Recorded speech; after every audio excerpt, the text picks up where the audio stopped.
आप देख रहे हैं एसबी टाइम्स। शुरुआत करते हैं आज की खबरों के साथ। नीमच जिले के मनासा तहसील के अंतर्गत आने वाली खेड़ी गोगरिया गांव में बीते दिनों करंट लगने से पिता पुत्र की मौत हो गई थी। इस मामले में मृतक के परिजन और ग्रामीण गुरुवार को पुलिस अधीक्षक कार्यालय पहुंचे, जहां उन्होंने पुलिस अधीक्षक के नाम एक ज्ञापन दिया, जिसमें उन्होंने मृतक के परिवारजनों को जान से मारने की धमकी देने वालों पर कार्रवाई करने की मांग की। उसके साथ ही उन्होंने मानसा पुलिस पर कार्रवाई नहीं करने के आरोप लगाए। मृतक के परिवार गोपाल पिता राम सिंह बंजारा व उनके ग्रामीणों ने ज्ञापन में बताया कि मृतक बरमल की पोकरदा में कृषि भूमि स्थित है, जहां पर वह सिंचाई करने गया था। उक्त भूमि के पास ही आरोपी मदन संतोषी व भारत की भूमि भी स्थित है, जहां उनके द्वारा करंट छोड़ा गया था, जिसकी जानकारी मृतक भारमल व उसके पुत्र को नहीं थी। जब वह खेत पर सिंचाई करने पहुंचे तो वह करंट की चपेट में आ गए, जिसके चलते उनकी मौत हो गई। पुलिस द्वारा आरोपियों के खिलाफ कायमी की गई, लेकिन आज दिनांक तक आरोपियों को गिरफ्तार नहीं किया गया है। मृतक के परिजनों और ग्रामीणों ने मनासा पुलिस पर अभद्र व्यवहार करने और आरोपियों से पैसे लेने के आरोप लगाए हैं। मृतक के परिजनों ने आरोपियों पर जान से मारने की धमकी देने के आरोप भी लगाए। हमारे सिंचाई का खेत है, तीन लोगों में कुछ मदन दायमा और हमारा दोनों खेत पड़ोसी, तो वो कांटे वाला तार लगा रखा है। उस पर मेरा भाई सिंचाई करने गया था, तो सिंचाई चिल्ली बार रखा था, उसने 500 मीटर दूर से के लाइट कांटे वाले तार पे छोड़ तो जानबूझ के तो अवैध तरीके से छोड़ रखी था, और उसने बोला भी नहीं कि इस पे लाइट है तुम वहाँ जाना मत। तो उन्होंने आई तरीके से छोड़ रखी, तो वो उनकी वहाँ सिंचाई करने गए तो थोड़े अरे एक मिनट आप चुप रहो यार, आप चुप रहो ना। इंडिया का केस है, एनडीपीएस का, तो वो क्या उसको हिफाजत के लिए रखता था, पुलिस आती पकड़ने के लिए, तो हमारे को तो बोला ही नहीं, तो इसीलिए उसने तार छोड़ रखा था। तो उसमें जाके मेरे बाप और बेटा दोनों चिपक गए, उनको मालूम नहीं था, तो उनकी दोनों की घटना हो गई। बाप और बेटे दोनों, बाप का नाम और बेटे का नाम? बाप का नाम भारमल पिता राम सिंह है और बेटा का नाम उमेंद्र पिता भारमल। अब मनासा तो यहाँ है, मनासा पुलिस कार्रवाई नहीं कर रही है क्या? मनासा पुलिस कार्रवाई नहीं कर रही है, और हमने सुनो एफआईआर दर्ज करवाई। तो बोलता है कि वो उसके साथ में हमने मदन पिता अमर सिंह और भारत पिता मदन की दोनों की एफआईआर दर्ज करवाई थी, एक ही की। तो उनके साथ में 15 लोग और उनके परिवार के मिलके, अब उनके पास पैसा बहुत है, गुंडागर्दी है, उनके पास बंदूक है, गोला बारूद है। वो बोलता है कि अभी तो हमने 2 करंट ही मारे, इसके बावजूद हम 15-20 लोग भी तुम्हारा मार सकेंगे, ये तो एफआईआर वापस उठाओ। मनासा थाना कुछ नहीं कर पाएगा, मनासा थाना कुछ भी नहीं कर पाएगा, उनको तुमने खरीद लिया। अब वो कहता है ये एफआईआर वापस उठाओ, नहीं तो तुम्हारा 15 लोग और हम मारेंगे, बंदूक से, गोला से, हमारे पास पैसे की ढीली लगा दूंगा। और संतोष भाई कहती है मदन की पत्नी। आप यहाँ क्या चाहते हैं? आप हम ये चाहते हैं हमारा न्याय दिलावा, और हम नहीं तो उसकी पत्नी, मेरे भाई की पत्नी भी मर रही है, उसको भी क्या अटैक आ गया है। तो इसीलिए मैं आप प्रशासन से ये मांगना चाहता हूँ कि मेरा न्याय दिलाओ, नहीं तो वो इसका जवाबदार प्रशासन हो। आपका नाम? मेरा नाम गोपाल है। शासन प्रशासन द्वारा स्वास्थ्य व्यवस्था बेहतर होने के तमाम दावे किए जाते हैं, पर दावे आज भी जमीनी हकीकत से कोसों दूर हैं। अस्पताल से मानवता को शर्मसार करने की कई घटनाएं समय समय पर आती रहती है। ऐसी ही एक घटना नीमच जिला चिकित्सालय से सामने आई है, जिसका सोशल मीडिया पर अब वीडियो वायरल हो रहा है। दरअसल दिनेश सिलावट अपनी गर्भवती पत्नी के साथ राजस्थान के चित्तौड़गढ़ जिले के गंगरार से मालाखेड़ा में कंबल बेचकर अपना जीवन यापन करने के लिए पिछले कुछ दिनों से रह रहा था। आरोप है कि बुधवार दोपहर लगभग 2:30 बजे जब उसकी महिला को प्रसव पीड़ा हुई तो वह जिला चिकित्सालय लेकर आया, जहां ड्यूटी पर तैनात जिला चिकित्सालय के स्टाफ ने यह कहते हुए महिला को रेफर कर दिया कि महिला का ब्लड प्रेशर ज्यादा है, आप इसे उदयपुर ले जाओ। इस पर महिला के पति ने कई बार मिन्नत की कि आप इसे देख लीजिए, डिलीवरी होने वाली है, लेकिन वहां मौजूद इस महिला स्टाफ ने उसकी एक ना सुनी और दंपत्ति को वहां से जाने को कह दिया। वहीं शाम करीब 4 बजे जिला अस्पताल परिसर में वाहन में बैठने से पहले ही महिला ने बच्चे को सड़क पर जन्म दे दिया। बताया जा रहा है कि वहां मौजूद कुछ लोगों ने धोती आदि कपड़ों से दीवार बनाकर प्रसूता की डिलीवरी करवाई। सूचना पर अंदर से महिला स्टाफ बाहर आया और जच्चा बच्चा को अस्पताल में भर्ती कर ले गया। फिलहाल जच्चा बच्चा दोनों ही स्वस्थ हैं। प्रसूता विभाग की प्रभारी डॉक्टर लाड़ धाकड़ ने बताया कि उसे समय ड्यूटी डॉक्टर सौरभ थे जो मौजूद नहीं थे। जिला अस्पताल के एनेस्थीसिया डॉक्टर छुट्टी पर गए हैं, इस कारण जहां गंभीर हालत में आने वाली सिजेरियन डिलीवरी नहीं हो रही है। बुधवार को तो राउंड द क्लॉक ड्यूटी के लिए भी डॉक्टर उपलब्ध नहीं थे। मेरी ड्यूटी 2 बजे तक की थी। उसके बाद महिला को अस्पताल लाया गया था। स्टाफ ने जानकारी दी तो मैंने उसे जाकर देखा, वास्तव में उसका बीपी बढ़ रहा है। शाम को भी काफी ज्यादा था। परिजनों को बता दिया उन्हें बड़े अस्पताल ले जाने की जरूरत है, मगर वे अपनी मर्जी से यहाँ रुके। अगर बाद में मरीज को कुछ हो जाए तो उसके बाद भी अस्पताल पर ही सभी रिस्क आती है, इसलिए ऐसे मरीज को हम अटेंड नहीं कर पाते। कलेक्टर दिनेश जैन ने मामले की जांच करवा चुकी उचित कार्रवाई का भरोसा दिया। मालखेड़ा से आए थे बाईपास से नीमच अस्पताल सरकारी में, और डिलीवरी के लिए आए थे 3 बजे दोपहर में, और हमारा कुछ पता नहीं था। मेरी बीवी को लेके आए थे, और कुछ इलाज तो हुआ नहीं, पता नहीं इलाज चल रहा कि नहीं चल रहा, ये पता नहीं था सर। और हम आए, फिर वो बोले थे कि अंदर बच्चे के अंदर लेटरिन कर दिया है और दिमाग की नस भी फट सकती है, खून के झटके भी आ सकते हैं इनको, क्या पता कौन से झटके आ सकते हैं, ऐसे बताए थे हमारे को। और इनको उदयपुर ले जाओ आप जल्दी से। तो हम फिर मना बोल दिए थे, उदयपुर ले जाएंगे तो हमारे 1-2 घटना हो चुकी है, मौत हो चुकी है, हम उदयपुर नहीं जाएंगे, आप यहीं कुछ कर लो। मेरी बीबी ने भी बोला था हो जाएगी डिलीवरी, पहले भी 2 बच्ची हो चुकी है मेरे, अभी भी हो जाएगी। तो बोला इसमें हमारी रिस्क नहीं ले सकते, आप साइन कर दो। हमने दस्तखत किए थे, तो फिर वापस उसको गेट के बाहर निकालने की ये कोशिश कर दी, हमारे बस के बाहर है ये बात, और अस्पताल में डिलीवरी नहीं होगी और बाहर लेके जाओ आप। तो बाहर हम पैदल लेके गए, मेरी मम्मी थी, मेरी मौसी थी, गेट के बाहर निकलते निकलते बच्चा हो गया। फिर हम बाहर गए नर्स को बुलाने के लिए, तो इतने में तो डिलीवरी हो चुकी थी। फिर बाद में नर्स आई, 5-1 मिनट लगी, तो बच्चा हो चुका था। फिर वापस ले आए तो नर्स। क्या लगता है कोई पैसे वगैरह की मांग की है? क्या लगता है आपको, ऐसा क्यों कहा डॉक्टरों ने? जब डिलीवरी नॉर्मल हो गई तो ऐसा क्यों लगा?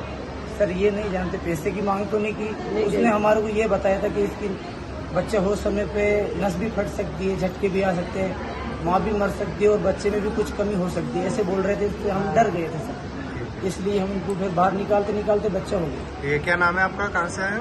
हम मालखेड़ा से आए थे, रहने वाले राजस्थान के हैं, चित्तौड़गढ़ जिला गंगरा। क्या नाम है आपका? दिनेश नाम है, दिनेश। 24 मई से शुरू होने वाला है नवतपा, उससे पूर्व ही गर्मी ने अपना रौद्र रूप दिखाना शुरू कर दिया है। जब दोपहर शहर की सड़कें सुनसान रही, तो वहीं शहर के चंबल ग्रिड पर ट्रांसफार्मर का तापमान बढ़ जाने से उन्हें ठंडा करने के लिए उनके सामने टेबल फैन लगाए गए। भीषण गर्मी में राहत पाने व बचने के लिए आमजन तरह तरह के जतन कर रहे हैं। तो वहीं सड़क पर सफर करने वाले जहां गर्मी से बचने के लिए अपने आप को पूरी तरह ढककर चल रहे हैं, तो वहीं शहर में जगह जगह पानी की प्याऊ भी लगाई गई है। इस बार भीषण गर्मी में बिजली विभाग के उपकरण भी अधिकतम लोड के कारण काफी गर्म हो रहे हैं। गुरुवार को मंदसौर शहर के चंबल ग्रिड पर ट्रांसफार्मर का तापमान बढ़ गया, जिसके बाद चंबल ग्रिड से निर्बाध विद्युत आपूर्ति हेतु ट्रांसफार्मर को ठंडा करने के लिए टेबल फैन लगाए गए, ताकि ट्रांसफार्मर गर्मी से ज़्यादा गर्म न हो। इधर लू का येलो अलर्ट के बीच गर्मी का कहर जारी है। गर्म हवाओं के थप्पड़ों से जनजीवन प्रभावित हो रहा है। गर्मी से राहत पाने के लिए इलेक्ट्रॉनिक साधनों का उपयोग करने के चलते सामान्य से दोगुना अधिक बिजली की खपत बढ़ गई है। जानकारी के अनुसार बुधवार को दिन का तापमान 42 डिग्री व रात का तापमान 27.3 डिग्री दर्ज किया गया। गुरुवार को भी सुबह 9 बजे से ही गर्म हवाओं का असर शुरू हो गया था, जो देर शाम तक रहा। कल शुक्रवार यानी कि 24 मई से नवतपा भी शुरू होने वाला है। उससे पूर्व ही गर्मी ने अपना रुद्र रूप दिखाना शुरू कर दिया है। जहां दोपहर शहर की सड़कें सुनसान हो रही है, तो वहीं शहर के चंबल ग्रिड पर ट्रांसफार्मर का तापमान बढ़ जाने से उन्हें ठंडा करने के लिए टेबल फैन लगाए गए। मेरा नाम कपिल कार है, ग्रिड ऑपरेटर आउटसोर्स। जी बताइए, किस तरह से गर्मी पड़ रही है और किस तरह से जो खपत हो रही है बिजली की, उसको लेकर यहाँ पर उनको ठंडा किया जा रहा है? अभी देखा जा रहा है, मतलब कुछ दिनों से गर्मी बहुत ज़्यादा तेज़ है और टेम्परेचर बहुत अधिक जा रहा है, इसलिए इसको रेडिएटर को ठंडा करने के लिए पंखे लगाए गए, जिससे ऑयल अपना ठंडा रहे और पीटीआर वर्क अच्छे से कर सके। कितने पंखे लगाए गए यहाँ पर? 2 पंखे लगे सर। कितने घंटे चलते हैं ये सर? अभी 24 घंटे ही चल रहे हैं, मतलब 1-2 घंटे इनको रोक दिया जाता है, मतलब बाइंडिंग खराब नहीं हो जाए इनकी, इसलिए घंटे 2 घंटे बंद रखे जाते हैं, बाकी चल रहे हैं इससे क्या कंटिन्यूसली। फायदा रहेगा भैया? इससे सर फ़ायदा ये रहेगा कि रेडिएटर ठंडे रहेंगे और ऑयल अपना ठंडा रहेगा इससे, जिससे पीटीआर पे कुछ गलत असर नहीं पड़ेगा। यहाँ से कहाँ की सप्लाई होती है? यहाँ से सर सप्लाई तो बहुत सी जगह जा रही है, जैसे अपने राम टेकरी है, भागवत नगर है, इधर मंडी इंडस्ट्री एरिया है, पीछे इधर संजीत नाका है, गीता भवन तक जा रही है, इधर से महाराणा प्रताप तक, हाँ आदि मंदसौर तक जा रही है। कितनी क्या सुरक्षा व्यवस्था यहाँ पे आप लोग ने कर रखी है? सुरक्षा सर यही है, अपने चल रहे हैं पीटीआर के लिए सुरक्षा ही है। अर्थिंगों में पानी दिया जा रहा है, रोज़ घंटे घंटे पर रोज़ दिया जाता है पानी, और पंखे लगा रखे हैं। क्या नाम है आपका? कपिल कहार। गुरुवार को पूर्णिमा होने की वजह से शहर में कई तरह के अलग अलग आयोजन हुए, तो वहीं पशुपतिनाथ मंदिर में अष्टमुखी भगवान पशुपतिनाथ जी के दर्शन के लिए भी भक्तों का तांता लगा रहा। मंदसौर जिले में आज गुरुवार को बड़ी पूर्णिमा होने की वजह से कई धार्मिक आयोजन हुए, तो वहीं विश्वविख्यात अष्टमुखी भगवान पशुपतिनाथ जी के मंदिर में भी भगवान की पूजा अर्चना के साथ ही दर्शन के लिए भक्तों की भीड़ लगी। गुरुवार को बड़ी पूर्णिमा है, जिसे बुद्ध पूर्णिमा व भैरव पूनम भी माना जाता है। बड़ी पूर्णिमा के दिन कई जगह धार्मिक एवं पारिवारिक सामूहिक रात्रि जगह के आयोजन व मुंडन के कार्यक्रम भी हुए। गुरुवार को सुबह से ही भगवान पशुपतिनाथ के दर्शन के लिए बड़ी संख्या में भक्त मंदिर पहुंच रहे थे, तो वहीं भगवान के दर्शन के लिए भक्तों की लंबी लंबी कतारें लगी रही। इस भीषण गर्मी में भगवान पशुपतिनाथ के लिए भी कूलर लगाया गया है। आपको बता दें कि ठंड के दिनों में भी भगवान को कंबल ओढ़ाया जाता है, तो वहीं गर्मी में भगवान के लिए भी कूलर लगाया गया। मंदिर में आने वाले दर्शनार्थियों के लिए भी मंदिर परिसर में ग्रीन पाल डालकर छाया की गई है, तो वहीं जमीन पर कारपेट बिछाया गया है ताकि मंदिर में भगवान के दर्शन करने आने वाले भक्तों के पांव गर्मी से ना तपे। आज वैशाख पूर्णिमा है, बुद्धि पूर्णिमा भी कहा जाता है। आज भक्तों का यहाँ पे तांता लगा हुआ है। वैशाख महीने में जल का विशेष महत्व रहता है, तो इसीलिए भगवान के यहाँ भक्तों का सैलाब है और लोगों का भगवान को जल चढ़ाने का विशेष रहता है आज। और गर्मी का भी बहुत प्रकोप है इस बार सभी जगह। तो जिस तरह से सर्दी में भगवान को कंबल उड़ाया जाता है, हीटर लगाया जाता है, उसी तरह गर्मी में भी यहाँ गर्मी का प्रकोप देखते हुए यहाँ भगवान के मंदिर में गर्भगृह में कूलर की व्यवस्था की गई है, जिससे थोड़ा भगवान को भी जैसे लाड़ के हिसाब से कूलर लगाया गया है। और कल से नौतपा भी शुरू हो रहा है, तो उसके यहाँ पे देखते हुए भगवान को कूलर की व्यवस्था की गई है। शहर का एकमात्र तरनताल भीषण गर्मी में भी मेंटेनेंस के नाम पर बंद कर रखा है। लगातार 4 दिन से बंद पड़ा स्विमिंग पूल, जहां पूर्व में क्लोरीन गैस खत्म होने के कारण 2 दिन के अवकाश की सूचना स्विमिंग पूल के गेट पर लगा रखी थी, तो वहीं अवकाश को अब 1 दिन और बढ़ा दिया गया। मंदसौर शहर में नगर पालिका द्वारा संचालित किया जाने वाला एकमात्र तरणताल, जहां शहर के बच्चों से लेकर बड़े तक गर्मियों के दिनों में स्विमिंग करने आते हैं, किंतु पिछले 2 दिन से स्विमिंग पूल के पानी में डालने वाली क्लोरीन गैस खत्म होने से स्विमिंग पूल का अवकाश रहा। तो वहीं गुरुवार को फिर अवकाश की सूचना स्विमिंग पूल पर चस्पा कर दी गई, जिससे स्विमिंग करने आने वाले भटक रहे हैं। स्विमिंग पूल के पानी में डालने वाली क्लोरीन गैस खत्म होने की वजह से नगर पालिका द्वारा 2 दिन का अवकाश की सूचना स्विमिंग पूल के बाहर मेन गेट पर चस्पा कर दी गई थी। अवकाश को बढ़ाकर अब 1 दिन का और गुरुवार को भी स्विमिंग पूल पर ताला ही लगा रहा। आपको बता दें कि मेंटेनेंस के चलते सप्ताह के प्रति सोमवार को अवकाश रहता है, जिसके चलते 20 मई को सोमवार होने से साप्ताहिक अवकाश रहा। तो वहीं 21-22 मई को अचानक ही स्विमिंग पूल के बाहर गेट पर ताला लगाकर 2 दिन के अवकाश की सूचना चस्पा कर दी गई थी। उस दौरान भी स्विमिंग करने आने वाले आमजन मायूस होकर लौटे थे। तो वहीं अब अवकाश को 1 दिन यानी कि 23 मई तक बढ़ा दिया गया, जिससे आज गुरुवार को स्विमिंग करने आने वाले आमजन व बच्चे मायूस होकर वापस लौट गए। यानी कि शहर का स्विमिंग पूल लगातार 4 दिन तक बंद है, पर आगे भी कुछ कहा नहीं जा सकता है कब तक शुरू होगा या फिर अवकाश बढ़ा दिया जाएगा। आज आए थे आप, पहले भी 3 दिन का अवकाश था, आज खुलने वाला था, क्या कहना? मुझे कुछ समझ में नहीं आ पा रहा है कि ये नगर पालिका क्या कर रही है, क्योंकि पहले सोमवार का इन्होंने अवकाश रखा मेंटेनेंस के नाम पे, फिर इन्होंने 2 दिन और अवकाश रखा मेंटेनेंस के लिए, और आज जब हम आए हैं यहाँ पर तो आज फिर अवकाश रख दिया। तो ये कुछ समझ में नहीं आ पा रहा है कि नगर पालिका चाहती क्या है, क्या करना चाहती है। अभी इतनी गर्मी है जो तपाने वाली भट्टी के जैसी, उस गर्मी में बच्चे हैं, स्कूलों की छुट्टियां हैं, सब यहाँ आते हैं, स्विमिंग करते हैं, एक्सरसाइज करते हैं, अच्छा लगता है। इसके पीछे कारण शायद मुझे लग सकता है कि जो कोर्ट में इनकी तारीख है और उस तारीख में जो कोर्ट ने इनको फटकार लगाई है, उस फटकार के कारण शायद ये हो सकता है कि जब तक इस स्विमिंग पूल को कंप्लीट नहीं कर पाएंगे तब तक इसको शुरू नहीं करेंगे। और कंप्लीट क्यों नहीं कर पा रहे हैं, इसके पीछे भी क्या कारण है, ये भी जांच का विषय है। मैं चाहूँगा कि यहाँ के जनप्रतिनिधि हैं, श्रीमान कलेक्टर महोदय साहब हैं, वो सभी लोग इस पे थोड़ा संज्ञान लें और समस्या का समाधान करें, ताकि मंदसौर की जनता को इससे राहत मिले। में आए थे, आज चालू होने वाला था स्विमिंग पूल, क्या कहना है? ताला लगा हुआ? स्विमिंग पूल बंद है 3 दिन से। सोमवार को इनका मेंटेनेंस का दिन रहता है, उसके बाद भी 3 दिन तक लगातार जो बंद करा। काफ़ी जो स्विमिंग करने वाले बच्चे हैं, बड़े लोग हैं, काफ़ी यहाँ देख देख के पलट के जा रहे हैं और बहुत परेशान हो रहे हैं और काफ़ी नाखुश है। 2 दिन के अवकाश की सूचना लगाई थी, उसके बाद आज पुनः यहाँ पर सूचना लगी हुई कि 23 तारीख को भी मेंटेनेंस के कारण बंद किया गया है। लगातार कंटिन्यू 4 दिन से बंद हैं और इतनी भीषण गर्मी में जो स्विम करने की इच्छा रखने वाले लोग हैं वो काफ़ी यहाँ आके बच्चे और सब जा रहे हैं, परेशान हो रहे हैं, और नगर पालिका द्वारा कोई ध्यान नहीं दिया जा रहा। काफ़ी नेग्लिजेंसी नगर पालिका की साबित होती है। विशाल दीवान। विशाल भाई, बता, आप स्विमिंग करने आए थे आज यहाँ पे, फिर भी आज आपका अवकाश की सूचना लगा दी, क्या कहना? पता नहीं किस दिन कुछ भी सूचना लगा देते हैं, अवकाश रख देते हैं। गर्मी इतनी पड़ रही है। आपको कितना मतलब इसमें मायूस होकर जाना पड़ रहा है यहाँ से कि आप स्विमिंग नहीं कर पा रहे? मायूस तो होना ही पड़ता है, इतनी गर्मी लग रही है, नहाने का मन करता है, आते हैं यहाँ पे, ये देख के फिर मन उतर जाता है। चीता पुनर्स्थापना योजना की तैयारी को लेकर केन्या सरकार का 6 सदस्यीय दल मंदसौर के गांधी सागर में 2 दिवसीय भ्रमण के लिए पहुंचा। प्रथम दिवस में भ्रमण दल ने अभ्यारण्य में चीता पुनर्स्थापन के लिए की गई तैयारियों को देखा। कुनो राष्ट्रीय उद्यान में चीता प्रोजेक्ट के सफल 1 वर्ष के संबंध में गांधी सागर एवं कुनो प्रबंधन रिपोर्ट प्रस्तुत की। दूसरे दिन अभ्यारण्य क्षेत्र का भ्रमण किया। अभ्यारण्य में चीता पुनर्स्थापना अंतर्गत 6,400 हेक्टेयर में बने बाड़े एवं क्षेत्र का भ्रमण किया। चीतों को क्वारंटाइन गाइडलाइन अनुसार गांधी सागर लाने के उपरांत 30 दिवस के प्रारंभिक क्वारंटाइन के लिए बनाए गए बाड़ों का भ्रमण एवं बाड़े अंतर्गत चीतों की मॉनिटरिंग के लिए लगाए गए हाई माउस कैमरा, जल स्रोत आदि का भी भ्रमण किया। चीतों की मॉनिटरिंग के लिए बनाए गए मॉनिटरिंग रूम का भ्रमण के साथ ही चीते हेतु निर्मित किए जा रहे उपचार केंद्र को देखा।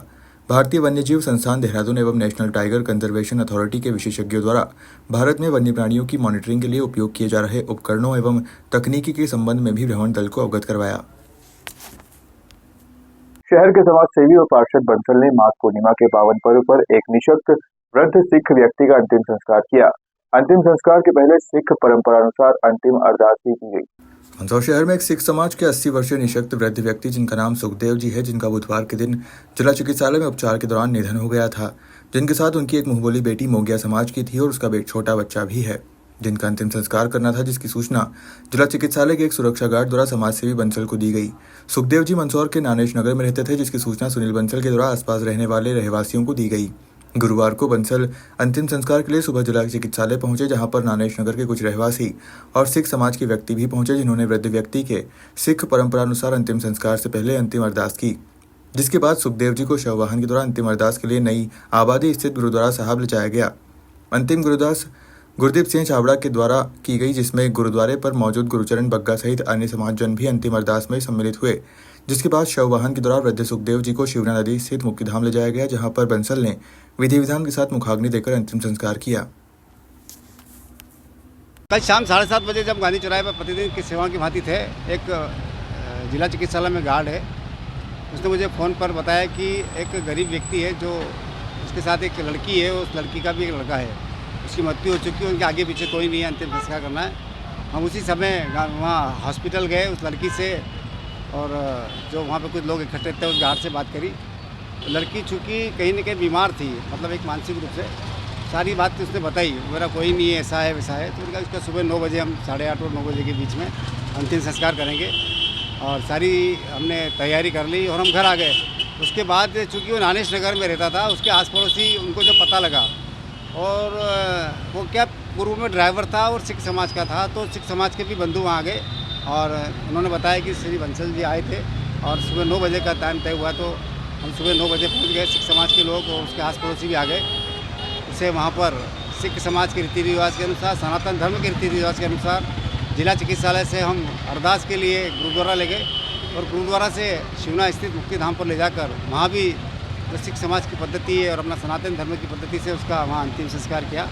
और उसमें सिख समाज के हमारे बंधु, साथ ही उसके आस पड़ोसी वो लोग थे। वो जो लड़की है वो मोगिया समाज की है, उसकी शादी हो चुकी थी, शायद उसका पति मारता था, तो जो सिख सुखदेव जी है उन्हें दया आई और उसने अपनी बेटी की तरह उसको पाला है। ये क्या बीमार है, उसकी दवा के लिए हर महीने ये इंदौर जाते थे, परसों दवा लेने के लिए इंदौर गए और कल उनकी वहाँ से निकली तो तबीयत खराब हो गई थी, तो जावरा में बताया और जावरा से यहाँ मंदसौर लाकर इन्हें यहाँ हॉस्पिटल में भर्ती कराया, तो इससे पहले मृत्यु हो चुकी थी। तो वो लड़की कहीं न कहीं मानसिक रूप से थोड़ी सी परेशान है, और हम प्रभु से प्रार्थना करते उन्हें स्थान चरणों में दे, श्री चरणों में दे। और जो उनकी बिटिया है उसके लिए आस पड़ोसी उनकी देखरेख करते, और नहीं तो हम मीडिया के माध्यम से हम सब पहल कर उसका भी एक अच्छा सा कोई काम हो जाए ताकि वो परेशान हो। हम मानवता के नाते काम करेंगे। पिपलिया मंडी प्रदेश के कई जिलों में तापमान 45 डिग्री सेल्सियस से ऊपर पहुंच गया है। मौसम विभाग ने 25 और 26 मई को रेड अलर्ट जारी किया है, जिसमें कुछ जगह तापमान 50 डिग्री तक जा सकता है। ऐसे में पिपलिया मंडी के वरिष्ठ डॉक्टरों की सलाह व पूर्व नगर अध्यक्ष व समाजसेवी ने हमारे संवाददाता निखिल सोनी से बात की और क्षेत्र की जनता से अपील की कि सभी बेफिजूल घर से बाहर न निकले, अति आवश्यक हो तो ही जाएं। अपने जरूरी काम सुबह 6 बजे से 11 बजे तक निपटा लें। इस बीच पिपलिया मंडी में गांधी चौराहे पर बसों का ठहराव व यात्रीगण अपने आप को धूप से बचाने के लिए छांव ढूंढने के लिए परेशान होते दिख रहे हैं। देखा जाए तो पिपलिया मंडी नगर परिषद की तरफ से किसी भी तरह की व्यवस्था नहीं की गई है। वहीं बाहर से आने वाले लोगों को कड़ी धूप का सामना करना पड़ रहा है। ऐसे में लू और अधिक तापमान के कारण स्वास्थ्य संबंधी परेशानियां हो सकती हैं। गर्मी से बचने की पूरी सावधानी अपनाएं। जरूरी काम होने पर ही घर से बाहर निकले एवं शरीर में हाइड्रेशन रखने के लिए पानी पीते रहें। जिम्मेदार जनप्रतिनिधियों को इस ओर ध्यान देना चाहिए। मौसम विभाग ने चेतावनी दी है कि अगले 2 से 3 दिनों में जो तापमान है वो 48 डिग्री के आसपास पहुंचेगा। आपका क्या कहना है नगर की जनता के लिए?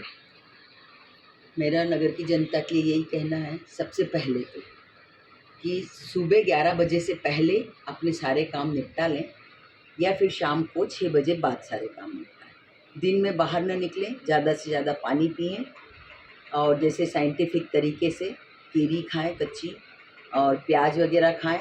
ज़्यादा से ज़्यादा जूस वगैरह पिएं, पानी बहुत ज़्यादा मात्रा में पिएं ताकि अपना पेट भी खाली न रहे, इसके कारण लू न लगे ज़्यादा किसी को भी।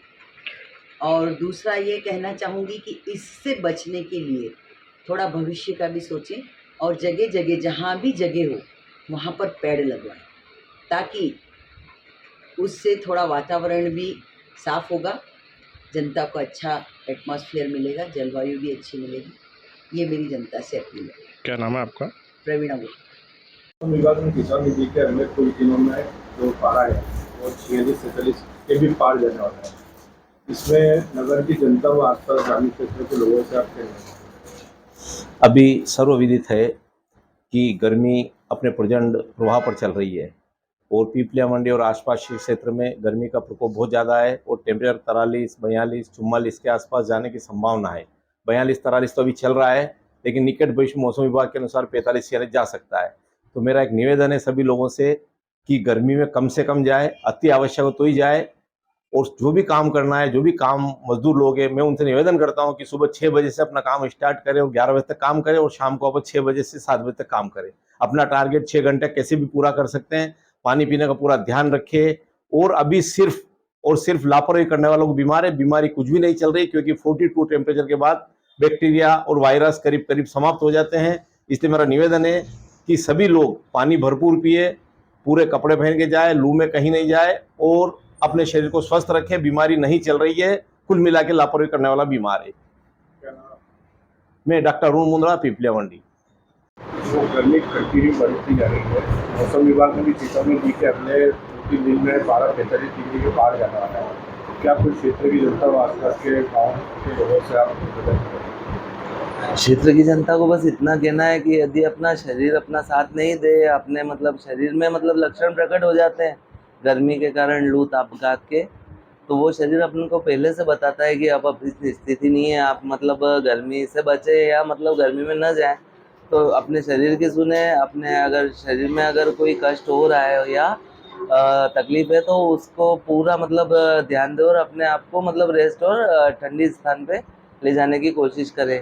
यदि उसके बाद भी आप इस इतनी तेज़ गर्मी में इसके प्रति लापरवाही बरतते हैं तो आपके लिए लू तापघात की स्थिति पैदा होगी। जैसे पेशेंट आ रहे हैं, उनकी स्थितियां बड़ी ख़राब है, 2-2, 3-3 दिन फुल रेस्ट करने के बाद भी फिर उनका शरीर रिकवर नहीं हो पाता।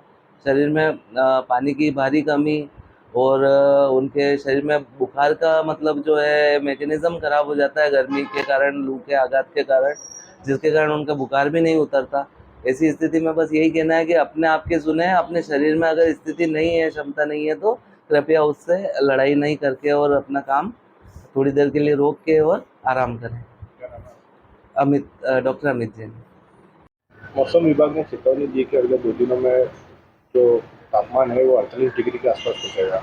आप पूर्व नगर पालिका अध्यक्ष हैं, इसलिए नगर की जनता से क्या निवेदन कर रहे हैं? मैं एक ही निवेदन करना चाहता हूँ कि वर्तमान में भी आज भी 43-44 डिग्री का गर्मी है और ऐसे में मैं नगर की जनता को, बच्चों को और बड़े बुजुर्गों को यही कहना चाहता हूँ कि आवश्यक काम हो तो ही बाज़ार में निकलें, अन्यथा घरों में आराम करें, क्योंकि आने वाले 3 दिन में और 45-46 तक डिग्री गर्मी पहुँचने की संभावना है।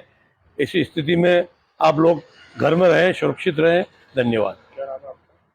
चौथफल गुप्ता, पूर्व नगर पालिका अध्यक्ष, पीपलिया मंडी।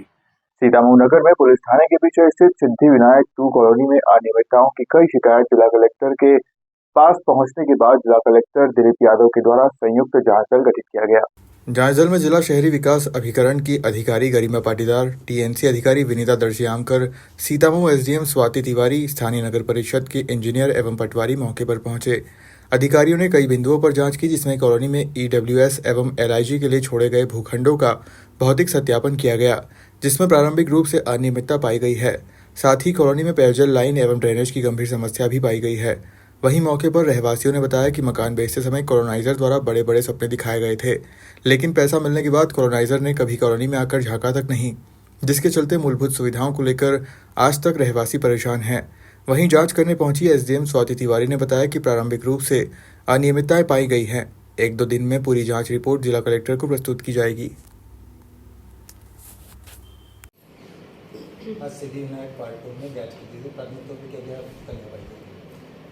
प्राथमिक तौर पर जो है कलेक्टर साहब के द्वारा जो दल गठित किया गया है, टीएनसीपी वाले अधिकारी और डूडा के जो मैडम हैं, गरिमा मैडम, और हमारी संयुक्त टीम गठित की गई। उन्होंने वहाँ से मिलने वाली शिकायतों के संबंध में एक जांच दल गठित किया है, जैसे कि पानी की समस्या है और रोड की समस्या है या ड्रेनेज का प्रॉब्लम है, वो जो उनके आवेदनों में था उसी संबंध में जांच की।